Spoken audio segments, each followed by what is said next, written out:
بسم اللہ الرحمن الرحیم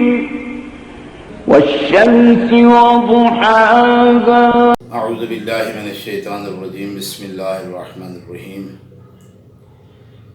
الحمد للہ الواحد الاحد الفرد الصمد والصلاة والسلام علی مصدر الخیر واشرف بریتہ بالقاسم المصطفى محمد وعلى آلہ الاطیبین الاطہرین المنتجبین۔ برادران گرامی، ہماری آج کی گفتگو عیب جوئی اور تجسس کے متعلق ہے جو گناہ کبیرہ ہے، اور قرآن مجید نے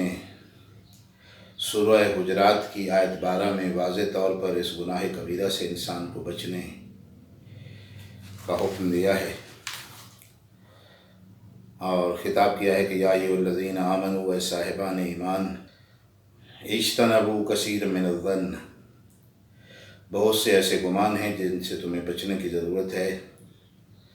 ان بعض الظن اثم، کیونکہ کچھ گمان ایسے ہوتے ہیں جو گناہ ہیں۔ ولا تجسسوا، اور تم تجسس نہ کیا کرو، جاسوسی نہ کیا کرو ایک دوسرے کی۔ ولا یغتب بعضکم بعضا، اور ایک دوسرے کی غیبت نہ کیا کرو۔ ایحب احدکم ان یأکل لحم اخیہ میتا،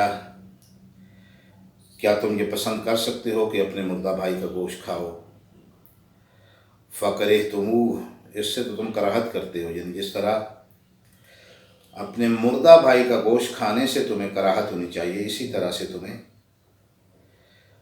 جاسوسی کرنے سے، تجسس سے کراہت ہونی چاہیے، اور اسی طرح سے تمہیں جو ہے وہ غیبت سے بھی کراہت ہونی چاہیے، عیب جوئی سے بھی تمہیں کراہت ہونی چاہیے، جس طرح مردہ بھائی کا گوشت کھانے سے کراہت آتی ہے انسان کو۔ نبی کریم صلی اللہ علیہ وآلہ وسلم نے اس لیے ارشاد فرمایا کہ جب تم کسی کے دروازے پر جاتے ہو اور اس سے تم ملاقات کرنا چاہتے ہو اور دروازہ کھٹکھٹاتے ہو تو 3 مرتبہ دستک دو، اور 3 مرتبہ دستک دینے کے بعد پھر تمہیں حق نہیں ہے 4تھی مرتبہ دستک دینے کا، تم واپس پلٹ آؤ۔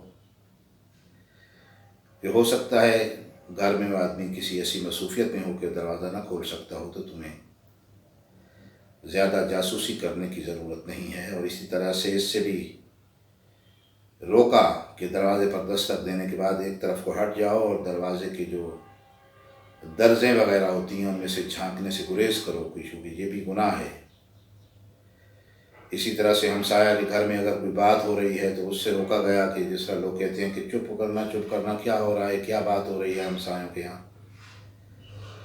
تو کان لگا کر ہمسایوں کی گفتگو سننا، اس کو بھی حرام قرار دیا اور گناہ قرار دیا۔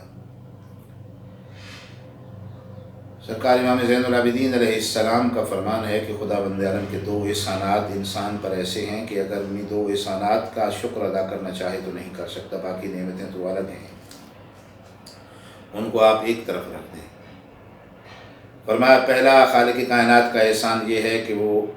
ساتر العیوب ہے، یہ اللہ تعالیٰ کے اسماء میں سے ایک ہے، ساتر العیوب، عیبوں کو چھپانے والا۔ فرماتے ہیں اگر خدا بند عالم انسان کے عیبوں کو چھپانے والا نہ ہوتا تو اس کے انسان کے عیبوں کو اگر وہ ظاہر کرتا تو ایک انسان دوسرے انسان کو سلام بھی نہیں کرتا، شاید مر جانے بھی اس کا فاتحہ نہ کہتا، یا اسے دفن ہی نہ کرتا، یا اسے کفن ہی نہ پہناتا، اسے غسل ہی نہیں دیتا۔ اور دوسرا احسان فرمایا یہ ہے کہ خالق کائنات انسان کی نیکیوں کو ظاہر کرتا ہے، اس کے عیبوں کو چھپا دیتا ہے اور اس کی نیکیوں کو ظاہر کر دیتا ہے۔ اگر کوئی انسان چھپ کر بھی نماز تہجد پڑھتا ہے تو ہو سکتا ہے بازار میں اسے کوئی ایسا انسان مل جائے، انسانی شکل میں فرشتہ بھی خدا بند عالم کو بھیجنا پڑے تو بھیجتا ہے، جو اسے جا کر بتاتا ہے اور جتلاتا ہے کہ تم نماز تہجد پڑھتے ہو، یہ اس کی نیکیوں کو ظاہر کرتا ہے پروردگار عالم، اور انسان کے عیبوں کو چھپا دیتا ہے۔ لیکن ہمارے معاشرے میں پوری شد و مت کے ساتھ صبح و شام 24 گھنٹے جو گناہ بڑی شدت سے کیا جا رہا ہے سوشل میڈیا کے تھرو، وہ یہ تجسس ہے، وہ یہ غیبت ہے، وہ یہ عیب جوئی ہے، اور دوسروں کے عیبوں کو ظاہر کرنا ہے۔ بڑے فخر سے بیان کیا جاتا ہے اور لوگ بڑے شوق سے دیکھتے ہیں اور سنتے ہیں، چونکہ انسان کی فطرت میں تجسس ہے، بعض تجسس ایسے ہیں کہ جو ممدوح ہیں، جو قابل تعریف ہیں، وہ تجسس ہونا چاہیے۔ مثلا یہ تجسس قابل تعریف ہے کہ انسان اس کو تلاش کرے کہ میرا خالق کون ہے، میرا مالک کون ہے، میرا رازق کون ہے، میں کہاں سے آیا ہوں، مجھے کہاں جانا ہے، میں کہاں رہ رہا ہوں۔ حق کی تلاش، یہ تجسس ممدوح ہے۔ لیکن کسی انسان کو تلاش کرنا، اس کی یکجوئی کرنا اور اس کی ذاتی معاملات اور اس کی جو پرسنل لائف ہے اس میں دلچسپی لینا اور اس کے ذاتی معاملات کو پھر اچھالنا اور لوگوں کے سامنے بیان کرنا، یہ گناہ کبیرہ ہے۔ اور یہ صبح و شام پوری شد و مت کے ساتھ سوشل میڈیا پر کیا جا رہا ہے، اور تھم نیل بنائے جا رہے ہیں اور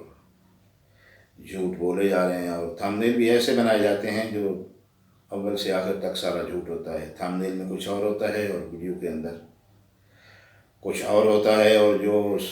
ہر روز اس طرح کا جھوٹ بولتے ہیں، غلط تھم نیل بنا کے غلط رپورٹنگ کرتے ہیں، وہی لوگ بیٹھ کر پھر بعد میں جھوٹ سے نفرت کا اظہار بھی کرتے ہیں اور دوسروں کو پر جھوٹے ہونے کا الزام بھی لگاتے ہیں، حالانکہ وہ خود روزانہ بلا ناغہ اس قسم کے جھوٹ بول رہی ہوتی ہیں اور ویسے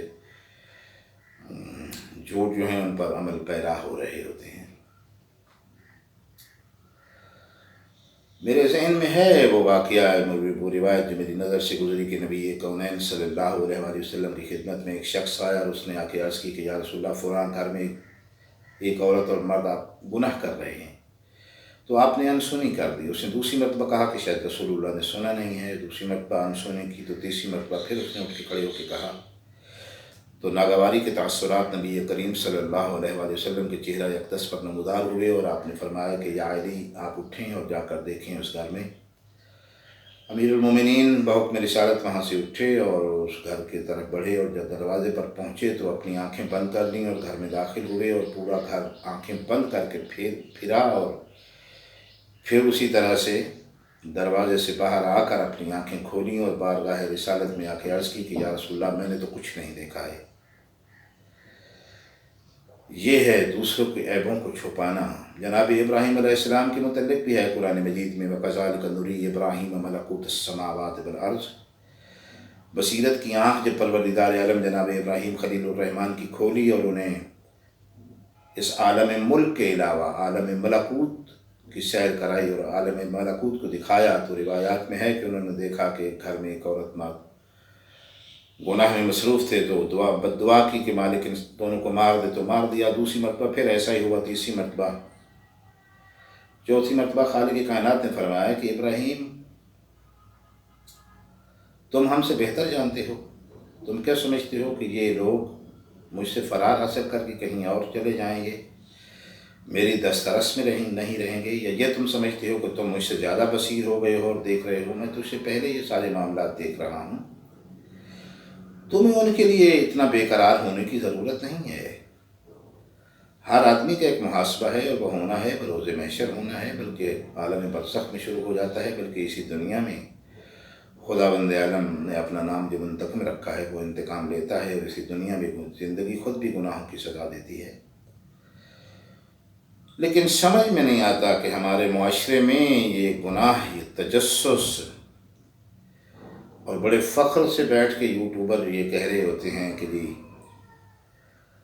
ہمارے سورسز ہیں اور ہمارے آدمی پھیلے ہوئے ہیں، اور ہم نے فلاں گھر کے لیے تحقیق کرائی، اور فلاں گھر میں ہم نے یہ تحقیق کرا لی، اور فلاں کو یہ عیب ہم نے دیکھا، اور فلاں میں ہم نے یہ عیب دیکھا۔ یہ ایک بہت بڑا گناہ ہے، گناہ کبیرہ ہے، اور اس سے توبہ کرنی چاہیے۔ اور ایسے سوشل میڈیا پر کام کرنے والے افراد اور یوٹیوبرز جو اس قسم کا فساد معاشرے میں پھیلانے کا سبب بن رہے ہیں، اور آنے والی نسلوں کو اور نیو جنریشن کو گناہ پر دلیر کر رہے ہیں، کیونکہ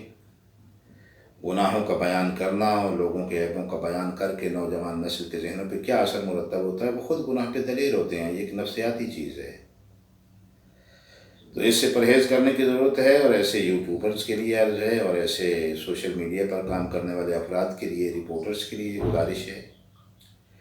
کہ اس طریقے سے جو آپ رزق کمائیں گے، آپ کی جیب میں پیسہ تو آ جائے گا لیکن وہ حرام کا پیسہ ہے، وہ پیسہ، وہ رزق حلال کا نہیں ہے۔ دوسروں کے عیب بیان کر کے کمایا ہوا پیسہ حلال کا نہیں ہو سکتا، دوسروں کی غیبت کر کے کمایا ہوا پیسہ حلال کا نہیں ہو سکتا، دوسروں کے لیے تجسس کر کے کمایا ہوا پیسہ حلال کا نہیں ہو سکتا، دوسروں